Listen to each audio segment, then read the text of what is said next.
Alright guys, how's it going? We're back again with a new video, and today we're going to be talking about the Euro semi-finals, and we're going to give you guys my Euro 2020 final predictions. Alright guys, so today is Thursday the 8th of July. Yesterday was the England-Denmark game. The day before that, Italy versus Spain. Both games were very good, very intense to watch. We're going to talk about the Italy and Spain game first. Now, in the first half, Spain were very dominant. In my opinion, they had way more possession. They were creating more, although, in my opinion, not a whole pile was done. I thought Dani Olmo was definitely Spain's best and biggest threat. For Italy, Insigne was doing quite good. Chiesa, I thought, was very good as well. In the second half, Italy did come out and play a bit more, and they did get themselves a goal to show for it. 20 minutes after that, though, Spain counter-attacked. Morata then closed in, got himself a very easy goal. It was a very quick one as well. Centre-back plays to Morata. He does a quick one too, and literally from one end of the pitch to the other, in the space of about 5 seconds, it was in the back of the net. It was just so quick when it happened. It was just in those 20 minutes between Chiesa goal and Morata goal, Spain were very ragged, but at the same time they didn't have a system. It was almost like they were just throwing everything at it, as you would expect. 1-0 down in the semi-final of European Championship, and to be fair to them, they got their goal, and after that they just held on to the ball. They tried to make chances, but realistically it was just counter-attack after counter-attack. There wasn't really any real attacks made. Although the ref did actually call the game about 10 seconds before the time at the added time was actually up. That mightn't sound like a whole lot, but Spain were in the middle of making an attack, so maybe if they had finished that, they could have scored, and maybe we'd have a different final. Who knows? But extra time wasn't great. There was an offside goal, Berardi scoring from an amazing pass by Bonucci, I believe it was. He was clearly offside, but it wasn't a whole pile offside, but it was an amazing ball, caught everyone off guard. But if he had been onside, it would have been an amazing goal for Italy to have scored. But the penalties, Locatelli, of course, missing the first one. Poor penalty. I mean, it was, to be fair, better than the other two that were missed. It was more into the corner, but there wasn't any power in it at all, no conviction. It was just a poor penalty, and that's the only way to describe it. Almost penalty. I felt bad for the guy because he had an amazing game, in my opinion, but then for him to go and fire it into Rose Ed, probably hitting some poor disabled kid sitting up at the top of Wembley Stadium, it was a bad way for him, I guess, to go out of the tournament on the back of that note. Some of the other penalties were magnificent that I saw. Bonucci took a great penalty. My favourite penalty was probably Thiago Alcantara's, and that's not biased because he's a Liverpool player, because as you know, I think he's a huge flop and I think he's overrated, but his penalty was by a mile the best one. Not only did he do the little Jorginho skip, but he also even done a no-look, and I thought that was a very cheeky penalty, and it was very good. Morata's penalty, piss poor, worse than Dani Olmo's. It was really bad, and to be honest, I'm almost happy it happened, not for Morata, but for all the retards on Instagram and saying, oh yeah, Alvaro Morata really shut you all up when he scored that goal. Nah, he's been playing piss poor all tournament. He's been missing easy chances. I don't care if he got a few goals here and there when Spain are scoring in 5 in 2 of the games they played in. It's just, he had a bad tournament. That's it. Now, to be fair, Gerard Moreno wasn't a whole pile better. He was getting chances too and missing them, and that was the thing. I thought Spain, over the course of the whole tournament, had lots of chances but weren't putting them away enough. Very poor, in my opinion, from Morata and Gerard Moreno. But Morata's penalty was crap. It was an abysmal penalty, and that's putting it lightly. Nowhere near the corner, no power whatsoever. It was almost like he was completely knackered, which could have been expected. He did just play 120 minutes of football, but it was a poor penalty and a bad time to miss it, because it left it all up to Jorginho, who normally puts them away easily enough. I was kind of wanting him to miss it because I knew he was going to do his trademark Jorginho jump and flick into the bottom corner, and he went the same side as he did with his last penalty against Leicester at the Bridge, bottom right hand corner. I mean, it was standard Jorginho penalty, nothing much to it really, but a great result for Italy in the end, getting through to the final. Now it's time to talk about the England game. Definitely more controversy, and in my opinion a more interesting game to watch. Is way more intense. off the bat, England conceding their first goal of Euro 2020 with an amazing Damsgaard free kick. Now, I don't want to try and take away from the goal too much, but number one, Pickford was abysmal for the goal. I don't know what he was doing. His positioning was all off, and he left just so much of the goal wide open. And number two, and I think a bigger reason, I don't think it was a free kick. I thought it was a soft one. Some of the decisions, obviously, as we would see in the game later on, were very poor, and I thought this was one of them. I never thought it was a free kick, in my opinion. Kjaer then got himself an own goal. I mean, looking back, there wasn't much he could do. I mean, of course, he could have done better and not putting it into his own net, but at the same time, Sterling was about to get it. And to be fair, I think it's getting oversaid now, and it's like, oh yeah, Sterling dived even though the ball was going. Like, we get it, man. We already know Sterling is a diver. We don't have to keep fucking going on about it. We get it. And of course, the biggest talking point in that match in extra time, the penalty. I'm kind of again, if someone were to ask me who were you supporting for the Euros, I would say no one, but the closest thing to me supporting someone would be Belgium, because they were the team I thought would win from the start. Obviously they got knocked out, and the other team, not really a team but rather a player, Jordan Henderson, because he's my favourite player. I'd like to see him win the Euros, but that's it. Like, I wouldn't say, I want Spain to win it for Thiago. Like, I don't care necessarily if Liverpool players win the cup. It's nice to see, but it doesn't bother me at all. Like, I don't care that much for other countries, you know what I mean? I'm an Ireland supporter, so we don't get to go to these competitions very often, but I'm still not going to just up and support another team. And I'm not trying to be like, oh, like your man from AFTV that doesn't celebrate when Harry Kane scores for his country. Like, I'm not a retard, but the only reason I kind of support England is because of Henderson. I don't even support England, I just like seeing Henderson do well. And like, I'm not one of those guys that's like, oh, I hate England, all this, all that. Like, nah, I don't fucking care. Like, genuinely, I don't care. It's just, for me, when I watch these competitions, it's normally players I follow and maybe a team. Like, for example, back in Euro 2016, I done a sweepstake with my family, so I was following teams in that. We didn't do anything like that this year, though, so the closest thing to a team I would have been following is Belgium. But after that, definitely, I want to see Jordan Henderson winning. But I like the way that England keeps saying to think to themselves that, oh look, for this game it's basically England against all of Europe because all of Europe hates us. Well, you know what? I think there's a fair few reasons why now. We'll go through a few of them. One, the English media is so fucking retarded, it's unreal. Now, like, some of the medias are retarded. Like, for example, Korea, basically trying to convince their whole fucking country that they had actually lost to the winners of the 2010 World Cup. Only 4-0 and not like, what was like 7-1 or whatever the final scoreline was against Portugal. And they didn't even win the fucking tournament. But anyway, the English media, they just go on about how fucking great they are. And like, even the shit they said about Sterling, like with the, like back in the day, like it's almost like they tried to make him look bad.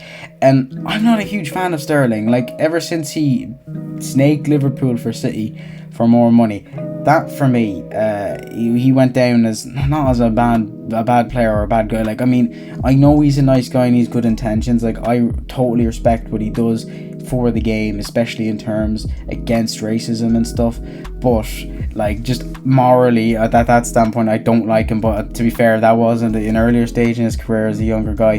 Maybe he wouldn't have done it now, who knows. But I just think the English media is fucking retarded at the best of times. But the biggest reason people dislike England, it's not the country or maybe the fact that they oppressed the whole world back in the olden days, but it's really because of the obnoxious, retarded fans. Like, I don't like going after sets of fans or whatever, but Jesus Christ, England fans are probably worse. Like, you might say, oh, this club fan base is bad, or this club fan. England, I think, is the worst fan base in the world, in club and international football. Like, because they're split into different groups, and of course this isn't all of them. I know there's lots of nice England fans out there, I know some myself, and that's fine, but it's the ones that that have a phone and they like to record themselves saying, I don't like Southgate, after they draw against Scotland, but then also record, oh, I fucking love Southgate, it's coming home, after you beat Germany. Like, it's just sad. And then you have the other guys, the 45-year-olds that are about 22 stone, bald, and drink Stella Artois for breakfast, lunch and dinner. Like, they be falling down the stands in Wembley after Harry Kane fucking dribbles another one wide. Like, it's just retarded. You also got the football hipsters, not to copy HITC Sports or anything, but I really dislike those guys. Like, it is so fucking irritating to see people say, oh, I like this. Like, the one thing, now this, I don't know if this is really considered as a football hipster sort of thing, it probably isn't, but I just think it's pure retardation. How anyone can say Italy were a dark horse in this tournament is completely beyond me. The whole point of a dark horse is that, not that they were a bad team, but that they're like expected to be underdogs. Now, I understand Italy in the last like 10 or so years, especially after that golden era around 2006 when they won the World Cup, they haven't been as good. But Italy are still one of the biggest countries in the world when it comes to football, and have some of the biggest talents in the world. How they can be considered a dark horse is beyond me. If you look at those teams on paper, Italy easily come into the top 5 squads, maybe like 5-10 easily, like no question. How they could be considered a dark horse is beyond me. Like, it's actually unreal. Like, people might say, if you thought Turkey were a dark horse, you're retarded. Like, I personally didn't, but honestly, if you thought Italy were a dark horse, you're more retarded than the people that thought Turkey were. Because Turkey are more realistic to look like a dark horse. Yes, they don't shit. I thought they weren't going to do as well as everyone expected. I thought everyone just went with them because the pathway that they would have had to the final would have been easy if they hadn't finished second in that group, which they didn't. That's grand, but at the same time, Italy aren't dark horses. Like, I genuinely don't understand. Like, if you look at the dark horse of Turkey and the dark horse of Italy, the best player for Turkey, or maybe most well, probably Burak fucking Yilmaz, lad. Burak Yilmaz. I don't care if he won the French league with Lille. He's shit. He is shit. Like, yeah, he had a good season last year, but in comparison, someone like Immobile or Lorenzo Insigne or whoever you think is the best Italian player, it's a very big margin, because Burak Yilmaz had a one-off season and that's about it really. Like that. So Italy aren't these, and again, this also annoys me more as I keep seeing the same fucking edit on TikTok of the exact same Chiesa goal with the exact same music and the exact same overlay, because no one seems to know how to fucking edit these days, and they think they're right. Let's these are the dark horses of Euro 2020. Like, nah, they're not. Like, you're not a fucking genius because you said Italy would win or whatever because they won a few games. Like, in all honesty, like, it makes no sense. But back to England game. So I think England fans are taking this whole situation the wrong way with the penalty situation. Like, they're saying, oh yeah, all the fans, yeah, they can cry more, yeah, it was fucking hilarious, I'm delighted with it, come on England, it's coming home. Look, the dive thing, do I think it was a penalty? No. Do I think that this is as important as the 2 balls on the pitch or the laser pointer? No, because dives and stuff, those decisions, they go wrong all the time, and those sorts of things, they are not black and white. This is why I said this in my VAR video, that stuff like dives and stuff, they're hard to talk about, because let's face it isn't really black or white, because it's really just opinions at that point. But the stuff like the 2 balls on the pitch, at that point the game needs to be stopped. Like, it is a rule that you can't play and must stop once there's 2 balls in the field, and I don't know how it took them that long to clock it. Like, they literally ran by the second ball, and maybe in the ref's mind he thinks, oh, I may as well just finish out this sequence of play. But even at that, well, wouldn't VAR not disallow it or something? And like, I can't, it's a bit murky at that point. I don't know myself, because I'm not that arsed to look into whether, oh, if play is fucking resumed while they were talking about it, I don't care. But play should have been stopped earlier. Like, not after Sterling had fallen, not as Sterling ran by the ball, but before they'd even gotten near it. Like, it just shouldn't have fucking happened in the first place. And say, well, yeah, but if they had noticed earlier, sure, maybe Sterling would have done the same thing. I don't care, okay? It shouldn't have happened. The second thing now, whether this is a rule or not, I don't know, but the laser pointer in Casper Schmeichel, like, how much of a wanker can you be to do that? And England fans, you can tell people to cry about the dive and stuff, but telling people to cry about yous cheating, you're actually cheating. And it's not even cheating, it's just morally wrong. And you might think that I'm getting too head up about this, but like, genuinely, like, what is the point? Like, it's actually cheating. Like for example, with the Henry handball against Ireland, that there was uproar about that. This is like just as big in terms of in the same way, in that it's literally cheating. Like, you shouldn't be allowed to do that. And I think it's even worse that it's coming from the fans. Like genuinely, this is another reason as to why no one in around Europe likes England fans, that you would actually attempt to do something like this. Like, are you fucking insane? Like, clearly Casper Schmeichel didn't seem to be fazed by it, as he did save the penalty and was unlucky that King was able to sweep in the rebound, but it shouldn't have happened. And the fact that England fans are almost applauding that they done it just shows what type of fan base they really are and how scummy they are. And you can say what they want, oh well, this fan base does this and this fan base racist and this is that and this that. Right, okay, y'all have your own opinions, but there's lots of racist England fans out there, so I feel like that sort of shit goes out the window. I just think, just purely in like off the base, that they are just so fucking obnoxious.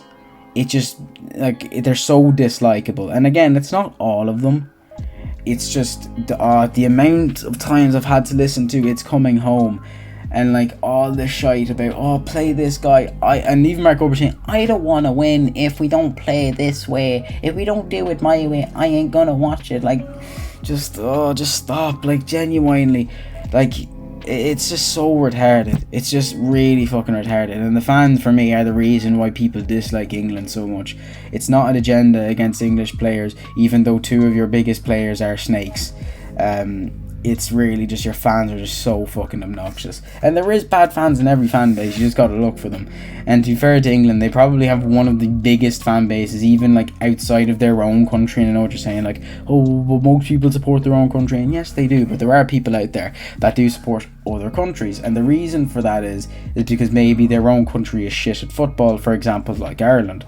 And most of them may support England purely because, of course, England is the home of the Premier League, and the Premier League is the most watched league and the most supported league in the world. So most people follow them for the players that play in that team, and they're kind of like for the same reason I'm somewhat following England, because of Jordan Henderson.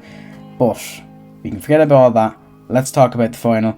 England versus Italy in Wembley Stadium on Saturday. How is it going to go? I'm not too sure. England were good-ish against Denmark, but they weren't invincible, and neither were Italy against Spain. I would have said Italy if they weren't dominated. And I'm not gonna say dominated because they weren't exactly dominated by Spain, but Spain basically not outplayed them, but like they weren't letting them beat them, if you know what I mean. Like, in the end, after 120 minutes, it was a draw. Spain could have done more, is what I mean. Like, Spain could have, with the amount of possession they had, made more chances, and maybe if they were a bit less complacent, maybe they could have had more goals. But I think I have to go England, purely for the fact that it's in Wembley. There's going to be lots of England fans there. It's all, in my opinion, it's all pointing towards England winning it. And who am I going to be supporting? On the one hand, I don't want to see Italy winning it, because I don't want to see all the 12-year-olds on TikTok say, yeah, I said this, that they were dark horses, see, I told you I was right, and then upload that same edit with the body remix. I don't want to listen to that again. But on the other hand, the England fans are really obnoxious, and we're never going to hear the end of it until like 50 years later, when they make another song saying that one night in London. Like, you know, it's annoying. But I'm going to follow England just for Jordan Henderson, so I guess I will be rooting for England in this game. Hopefully Jordan Henderson scores a hat-trick in the gets a goal in the last minute, wins the game 3-2. That's all I'm going to say about that. I hope you guys did enjoy this longer video. We're coming up to 20 minutes. Yeah, we're moving on up in the world, guys. I will try and make more. I mean, the daily uploads, especially with the packs and stuff, have been coming thick and fast, and I kind of want to stop doing all the packs and stuff. I want to make more of these, as I said before, but it's kind of difficult when EA are releasing good content every day and I'm trying to make videos on it and stuff. But as I said again, I hope you guys did enjoy. Please don't forget to like, share and subscribe. I need this, guys, please. It helps a lot.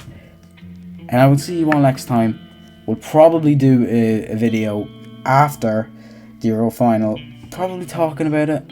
I don't know, it kind of depends, like, because it could easily be an 0-0 and like maybe a team will win on penalties. I don't know, we'll see. But again, I'll see you guys next time.